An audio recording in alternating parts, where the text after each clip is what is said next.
Hi friends, ആർഫറയിലേക്ക് ഒരിക്കൽ കൂടി എല്ലാവർക്കും സ്വാഗതം. കഴിഞ്ഞ ദിവസം വളരെ വീക്കായിട്ടുള്ള ഒരു പോസിറ്റീവ് നോട്ടിൽ തുടങ്ങിയ US മാർക്കറ്റ് അതിൻ്റെ ഇൻഡെക്സുകൾ മോശമല്ലാത്ത ഒരു പോസിറ്റീവ് ലെവലിൽ ക്ലോസ് ചെയ്തിട്ട് കാണാം. ഇപ്പോൾ ഡൗ ജോൺസ് 0.78% അപ്പിലാണ് ക്ലോസ് ചെയ്തത്. S&P 500 0.79% അപ്പിലാണ് ക്ലോസ് ചെയ്തത്. നാസ്ഡാക്ക് 0.64% അപ്പിലാണ് ക്ലോസ് ചെയ്തത്. അപ്പോൾ ആ ഗ്ലോബൽ മാർക്കറ്റിൽ പൊതുവെ ഉണ്ടായിക്കൊണ്ടിരിക്കുന്ന നല്ല വാർത്തകൾ അത് തീർച്ചയായിട്ടും അമേരിക്കൻ മാർക്കറ്റിനെയും പോസിറ്റീവായി സ്വാധീനിച്ചിരുന്നു. അതിൻ്റെ ഒരു സൈഡ് എഫക്റ്റാണ് നമ്മൾ ഇന്ന് ഇന്ത്യൻ മാർക്കറ്റിൽ കണ്ടിട്ടുള്ളത്. അപ്പോൾ ഇവിടെ കാര്യങ്ങൾ കുറച്ചുകൂടി ബെറ്റർ ആയിട്ട് വന്നതായിട്ട് നമുക്ക് കാണാൻ പറ്റും. മാർക്കറ്റ് ഇന്ന് ക്ലോസ് ചെയ്ത് 23,328, അതായത് 500 പോയിന്റിൻ്റെ ഒരു അപ്സൈഡ് മൂവാണ്. അതായത് 2.19% അപ്പായിട്ടാണ് ക്ലോസ് ചെയ്തത്. അത് അമേരിക്കൻ മാർക്കറ്റിനേക്കാൾ ഔട്ട് പെർഫോം ചെയ്ത ഒരു പെർഫോമൻസാണ് നമുക്കിന്ന് കാണാൻ കഴിഞ്ഞത്. ഇപ്പോൾ ഈ 23,328, 23,400 ആ ലെവൽ ഒരു റെസിസ്റ്റൻസ് ലെവലാണ്. ഈ ഒരു ലെവൽ ബ്രേക്ക് ചെയ്യുകയാണെങ്കിൽ തീർച്ചയായിട്ടും 23,800 എന്നുള്ള വളരെയധികം അപ് ട്രെൻഡ് ആയിട്ടുള്ള ഒരു ലെവലിലേക്ക് നിഫ്റ്റി പോവുകയാണെങ്കിൽ അത് നമ്മുടെ മാർക്കറ്റിൽ അതൊരു ഗെയിം ചേഞ്ചിങ് സിനാരിയോ ആയിരിക്കുമെന്ന് വേണമെങ്കിൽ പറയാം. അപ്പോൾ നമുക്കറിയാം, ഇപ്പോൾ മാർക്കറ്റിൽ പൊതുവെ അതിൻ്റെ ഡയറക്ഷൻ തീരുമാനിക്കുന്നത് തീർച്ചയായിട്ടും ട്രംപിൻ്റെ ഓരോ പ്രസ്താവനകളാണ്. അപ്പോൾ ഇന്നും നമുക്ക് കാണാൻ കഴിയും ഗ്ലോബലി ഒരു പോസിറ്റീവ് ന്യൂസ് വന്നത്, അതായത് ട്രംപ് ഓട്ടോ താരിഫും കൂടി പോസ് ചെയ്യാൻ പോവുകയാണ്.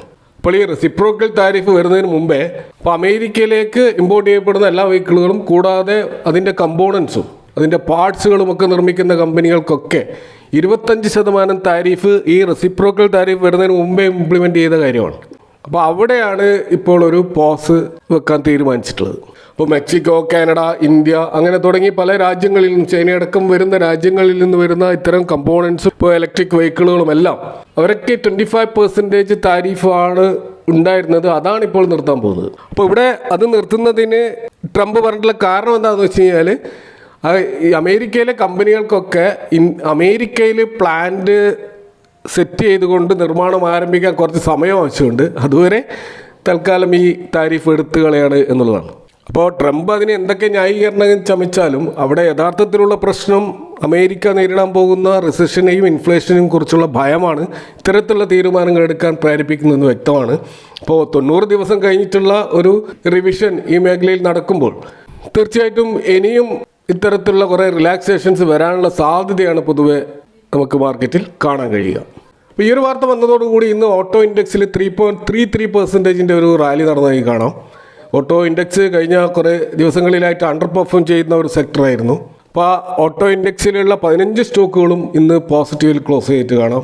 അവിടെ 4% മുതൽ 8% വരെ മുന്നോട്ട് പോയ സ്റ്റോക്കുകൾ വരെ കാണാം. അപ്പം ഏറ്റവും മുന്നോട്ട് പോയിട്ടുള്ളത് സംവർദ്ധന മദേഴ്സിനാണ്. കൂടാതെ ബാലകൃഷ്ണ ഇൻഡസ്ട്രീസ്, അതുപോലെ ഭാരത് ഫോർജ്, അതുപോലെ ടാറ്റ മോട്ടോഴ്സ് പോലെയുള്ള സ്റ്റോക്കുകളൊക്കെ അപ്സൈഡ് പോയതായിട്ട് കാണാം.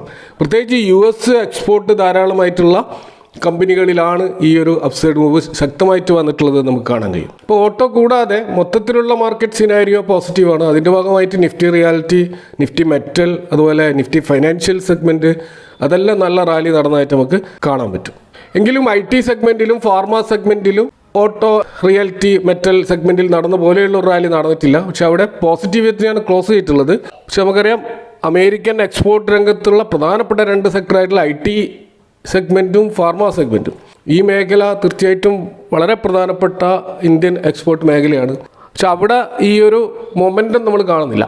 അപ്പോൾ അവിടെയാണ് അമേരിക്കൻ എക്കണോമിയുടെ പ്രശ്നങ്ങളൊന്നും പൂർണ്ണമായിട്ടും സോൾവ് ചെയ്യപ്പെട്ട് നമുക്ക് മനസ്സിലാക്കാൻ കഴിയില്ല.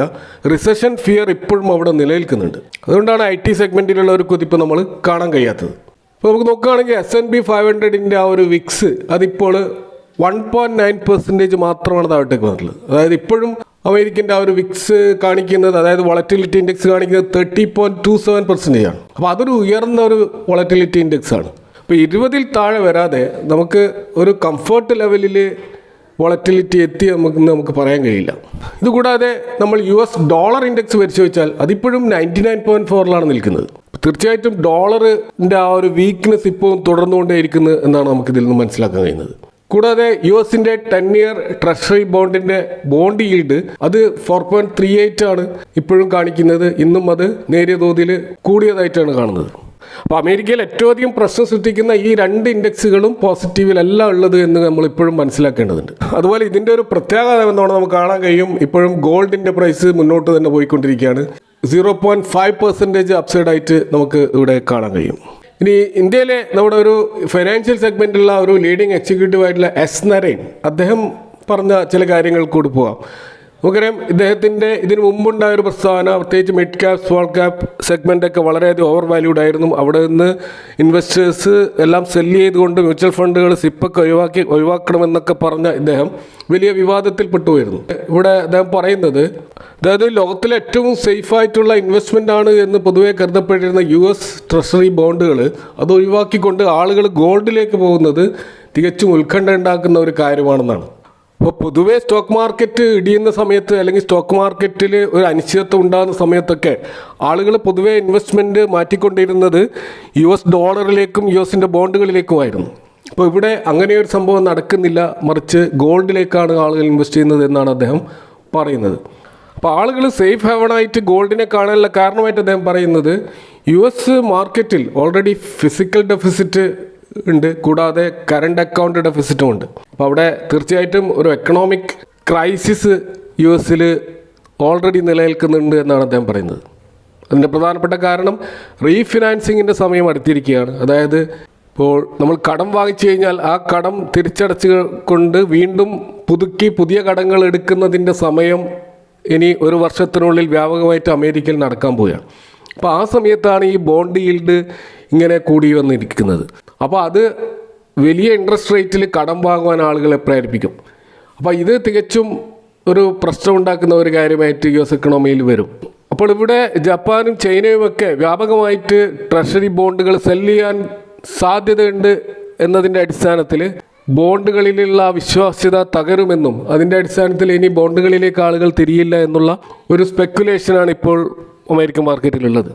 അതുകൊണ്ടാണ് ഗോൾഡിലേക്ക് ആളുകൾ വ്യാപകമായിട്ട് ഇൻവെസ്റ്റ് ചെയ്യുന്നത്. അപ്പോൾ അതുകൊണ്ട് ഗോൾഡിൻ്റെ ഡിമാൻഡ് ഓരോ ദിവസം കൂടുതലും ഉയർന്നു വരുന്നതായിട്ട് നമുക്ക് കാണാം. സ്റ്റോക്ക് മാർക്കറ്റിൻ്റെ ഇൻവെസ്റ്റ്മെൻറ്റ് ഓപ്പർച്യൂണിറ്റി തിരിച്ചു പിടിച്ചാൽ മാത്രമേ ഈ ഒരു ക്രൈസിസിൽ നിന്ന് അമേരിക്കയ്ക്ക് രക്ഷപ്പെടാൻ കഴിയുള്ളൂ.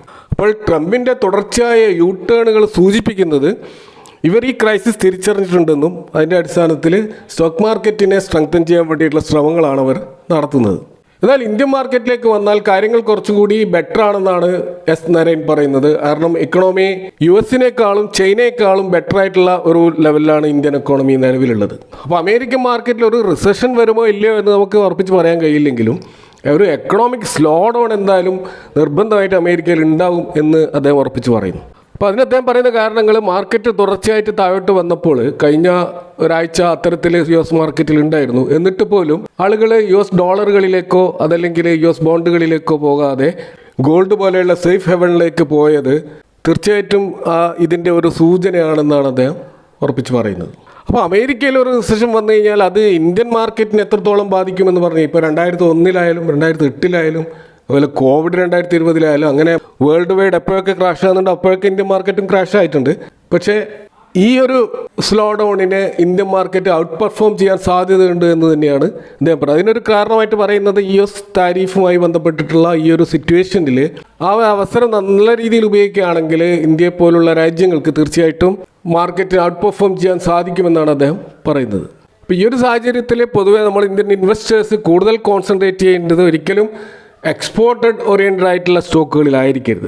കാരണം അടുത്ത 2-3 വർഷങ്ങളിൽ ഈ എക്സ്പോർട്ട് മേഖലയിൽ ഇന്ത്യൻ കമ്പനികൾ അമേരിക്ക എന്നുള്ള പ്രധാനപ്പെട്ട അവരുടെ കൺസ്യൂമർ കൺട്രി ഇല്ലാതാവുമ്പോൾ തീർച്ചയായിട്ടും എത്രമാത്രം ഒരു ഏർണിങ്സ് റിപ്പോർട്ട് ചെയ്യാൻ പറ്റും എന്നുള്ള കാര്യത്തിലൊരു സംശയമുണ്ട്. അപ്പോൾ അതുകൊണ്ട് തന്നെ ഇന്ത്യൻ ഇൻവെസ്റ്റേഴ്സ് തീർച്ചയായിട്ടും കോൺസെൻട്രേറ്റ് ചെയ്തതിൻ്റെ റൂറൽ എക്കണോമിയിലും അതുപോലെ നമ്മുടെ ഡൊമസ്റ്റിക് മാർക്കറ്റിലെ സപ്പോർട്ട് ചെയ്യുന്ന കമ്പനികളെയുമായിരിക്കണം എന്നുള്ളതാണ്. അത്തരം പല കമ്പനികളും ഇപ്പോൾ അണ്ടർ വാല്യൂഡായിട്ട് നിൽക്കുന്നുണ്ടാവും. അത്തരം ഒരു കോൺട്രാറിയൻ അപ്രോച്ചാണ് ഇൻവെസ്റ്റേഴ്സ് നടത്തേണ്ടതെന്നുമാണ് അദ്ദേഹം സൂചിപ്പിക്കുന്നത്. അപ്പോൾ ഇന്നത്തെ മാർക്കറ്റുമായി പെർഫോമൻസിനെ കുറിച്ചുള്ള നിങ്ങളുടെ അഭിപ്രായങ്ങളും കമൻറ്റുകളും അറിയിക്കാം. Thank for watching. See you next time with another video.